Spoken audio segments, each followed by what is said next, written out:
dust is what, like parts of human skin. So then it's like human flesh burning, essentially, is what we're smelling. Okay, so what you're saying is the reason that heaters smell bad is because it's burning human flesh. Got it. Yeah, that's my guess. Hi, I'm Ryan. I'm a science teacher. I'm Cheryl, and I slept through science. Each episode will tackle a science question you may have learned in school, but can't quite remember or fully explain. And I'll take the risk of asking the dumb questions so that we can all understand the science we slept through. The bell has rung. Let's get started. Welcome to lesson 56. This week we are answering another listener question. Cheryl, what is on the docket for today? Today, I'm really excited. This listener, her name is Jane, a friend of ours. And she is also a mom, also a homeschool mom, who sometimes tells you and I that she's using our lessons for her kids' homeschool lessons. Like just today, she was playing them our carnivorous plants episode. And so this is fun because she sent in a question. And then in future weeks, we're going to have some questions from her kiddos too, which I'm really looking forward to. Awesome. Well, let's hear Jane's question. Hi, guys. So my question is, why do heaters smell bad when they've been off for a while? Just curious. Thanks a lot. So why do heaters smell bad after they've been off for a while? I'm assuming she means, and then when you like turn it back on. I'm assuming so too. Yeah. Is that something you've experienced before, Cheryl? Oh yeah, totally. Yeah. Yeah, it's funny because I mean you just kind of get used to it. It's almost like, oh good, now the heater's on. You know, it can be like a good feeling, even though it smells really bad sometimes.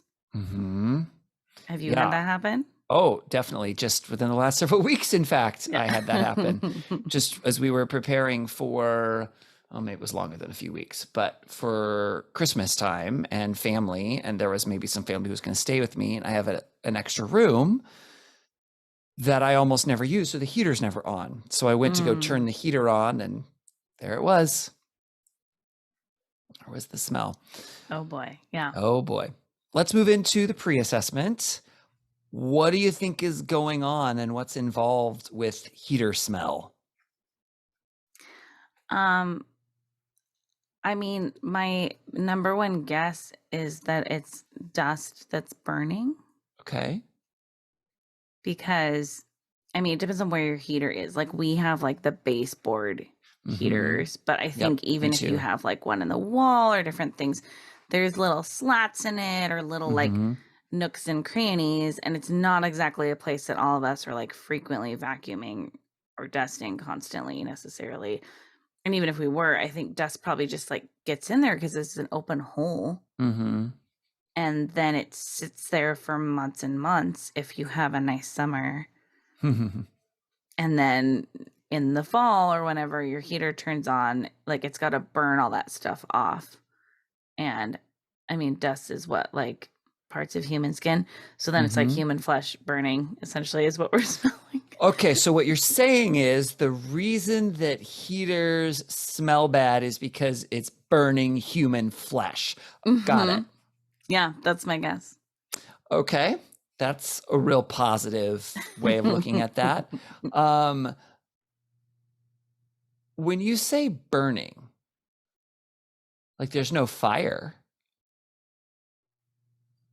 Like it's not catching on fire, is it? So what do you mean by burning? I mean, it could. There's potential for things to catch on fire from your heater. But the dust? It's probably not, no. Okay. Couldn't it still burn? Like, well, what do you mean by burn?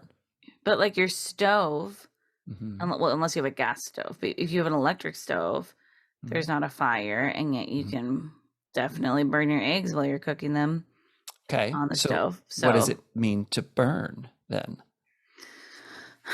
Dang it, right. Like I thought we were just gonna be like, yep, Cheryl, you got it correct. Like, yep, it's dust. We're done. Thanks for your question, Jane. See you next week. Pack up your stuff. And all of a sudden now we're talking about what it means to burn. Turn into char. Is that the word? Charred? Things can char. Is it called char? I mean, yes, I don't know. Yeah, the burnt stuff. Burnt matter.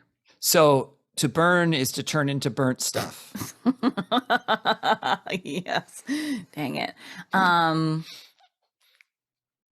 mean, there's a point where things cook, and then if they cook too long, they burn. Okay. I don't know if you really are ever cooking dust, but then if it's on the heat for too long, okay, then it just like changes. It's a chemical change, right? Okay, chemical When things change. burn, because you can't reverse it. That's what we talked about like a year ago. Yep. On this podcast, was that as a general rule, there are exceptions, but yes, as a general rule. But I think if it gets too hot, would everything burn if it gets too hot for too long? Would everything burn if it gets too hot too long? Yeah, I think so. I'm going to say yes. Or, I mean, like some of it would, like, if it's liquid, it might just turn into a gas. Like, so there's some things that would just, like, change. So then, no, not everything would burn. Some things would burn, some things would change phase. Yeah. But if it can't change phase, then it burns. Okay. I'm going to say one of those two things happen to anything if it gets too hot for too long. Okay. All right. It either burns or it changes phase. Yeah. Okay. Do we really know what we mean by burning yet? Or did we just talk about examples of burning? Pretty thorough. Gosh, I don't really know. I don't know how to really define it outside of that. Yeah. Okay.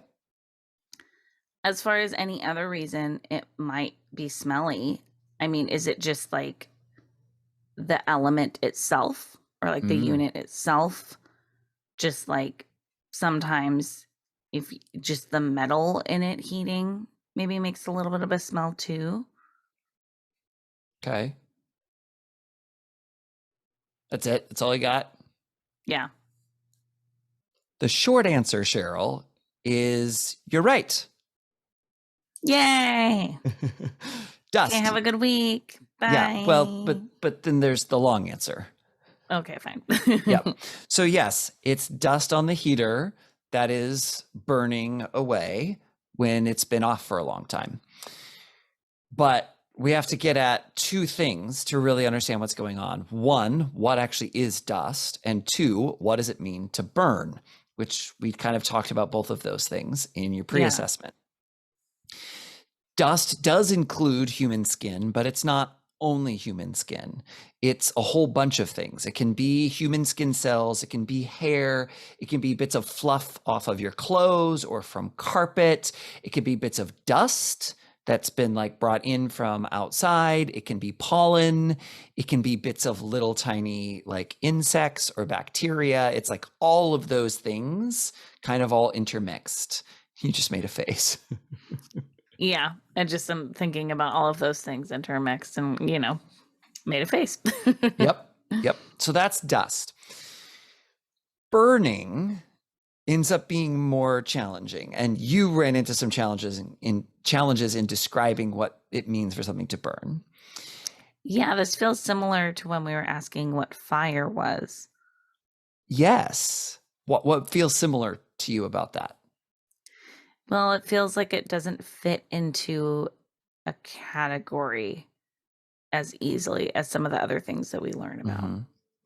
You're right. And I think it's because burn is sort of a catch-all phrase that we use to mean several different things. So I think that's part of it.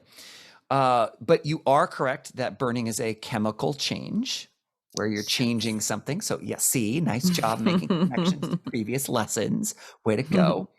And from what I could find, the best way of describing burning is that it's a type of chemical reaction called combustion. Oh, I've heard that word. Yeah. Combust. like to combust, which in chemistry, that has a very specific meaning. It means you take some sort of chemical, some substance, it reacts with oxygen or an oxidizer more accurately, but we're just going to say oxygen to make it simpler. And then you end up with carbon dioxide and water at the other end, and a bunch of energy usually gets released, either in the form of heat or light or both. So lighting a fire, that's a combustion reaction. Most of the things that you think of as burning are combustion reactions, but they don't technically have to have fire in order to be combustion. Okay. And like you talked a little bit about food and like you can burn your food. And I was like, well, what does that mean? Okay. And it's actually all sort of the same thing. It is a chemical reaction where you're changing the substance. And if you think about it, when something's burnt, whether it's food or not, what does it usually look like? Charcoal. Like it's it's black, very dry looking, like there's lines in it, maybe even. It's, if you touch it, it's hard and it gets on your fingers. Yep, especially if it's and charcoal. It all tastes the same too. Like regardless of like what food you burn, it tastes burnt, which is like a specific It's like a flavor, right? Yeah, exactly.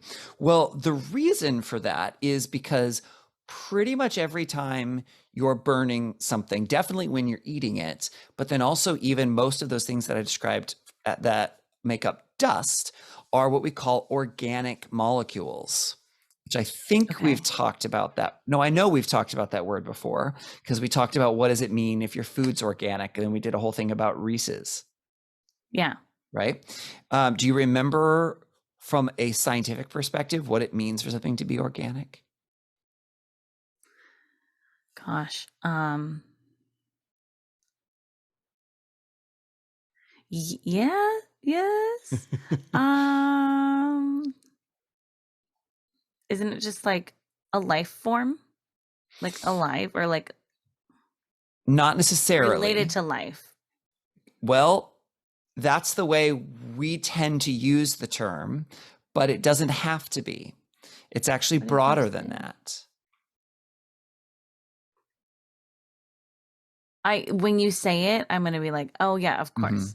Yeah. But I can't pull it out of my head right now. That's okay. That's okay. Because yes, when things organic, we do talk about us as organic life, which is true. The organic part in chemistry means it's made of carbon. That's right. Okay. Right? And so, for example, I have a little molecule model for you because I know you like them. Yeah, that one's complicated. This one is, it's a lot bigger than the other ones because we've just looked at like a little water molecule before. Yeah, it looks like you just threw a bunch in your bag and then pulled them out and you're like, I don't know, they're all stuck together right now. Yeah, yeah. Do you remember what the different colors mean? Well, if that's a water one. Yeah, if you just look at water. Then it's 2 hydrogen and 1 oxygen. Yep. So then which color is the hydrogen? The white. And what's the sort of reddish orange color then? The oxygen. Exactly. Okay. Because that's water. And those colors are the same in this much bigger model. So you know at least 2 things that make up this substance. Hydrogen and oxygen. And these black ones are another atom that we were just talking about. Carbon. Okay. They're carbon. And they're not black by accident. Because when you get a bunch of carbon together, one of the forms that it is charcoal. Charcoal is not 100% pure carbon, but it's mostly carbon. And so when you burn something, what you're doing is you are actually breaking the bonds of these molecules. You're pulling them apart. And a lot of the oxygen and the hydrogen go off somewhere else, and even some of the carbon, but most of what you're left with is the carbon. And that's why when you burn stuff, it's black left over, and it's all very similar. And because living things are organic, which means they're made of carbon. Anytime you burn or take one of these through combustion, you're almost always left with a higher concentration of carbon at the end, which is why, like you said, when you burn it, it always looks the same no matter what it is. It's because at the essence, at a chemical molecular level, atom level, like it's a lot of carbon, and that carbon is left behind. And that's what you taste as burnt. That's what you smell as burnt. Bits of the carbon can kind of float into the air. So same thing with dust, because most of those things I listed, right? Human skin cells, bacteria, stuff from your clothes, a lot of the clothes like cotton, right? Like that's organic, it's from plants, right? That's an organic substance. It's from a living thing made of carbon, right? Pollen, plants again, bacteria are alive. All of those things are made of carbon. So they would burn in a similar sense when they go through combustion, and it leaves behind some of that carbon. Wow. All this That's so from funny. a heater. Wow. I know all this from a heater. It's interesting because, like, I mean, okay, obviously it does go through a change. Like we're talking about the chemical change, but I don't think about it as already having the ingredient in it that it's becoming. Mm-hmm. I think about that being like somehow added to whatever's being burnt. Sure. So it's really interesting that like it's already in there. It's just, it goes through a change and then you can see it and smell it and taste it. Mm-hmm. Yep. Wow. Yeah. The wonders of chemistry. So one of the other things that you mentioned at the end was you asked another follow-up question like, well, would everything burn? And the conclusion you came to was, well, no, it's either going to burn or it's going to go through a phase change. Yeah. Right. Yeah. And again, your intuition is correct. Basically, there's this thing called the flash point, which you may have heard that term before, which is the point at which if you heat something up, it will ignite and it will start to combust. If you add enough heat energy to it, you can break those bonds apart and then it can combust and go through the process of combustion. But sometimes, for example, the melting point is going to be lower than that flash point. So it will melt instead of combusting if that like temperature water. Is lower. Mm-hmm. Yeah. Like you heat up an ice cube and it doesn't all of a sudden start to catch on fire. It just melts. It goes through a phase change. Yeah. Right? Yeah, that makes sense. Mm-hmm. Yeah. Interesting. Yeah. All right, Cheryl, now it is quiz time. All right, Ryan, now it is time. I have an appointment I need to get to. There's a note. Sure, just show me. Yep, I'd love to see the note. Yeah, so I'm going to go. Nope, got to see the note first. Yeah. Dang it. Nice try.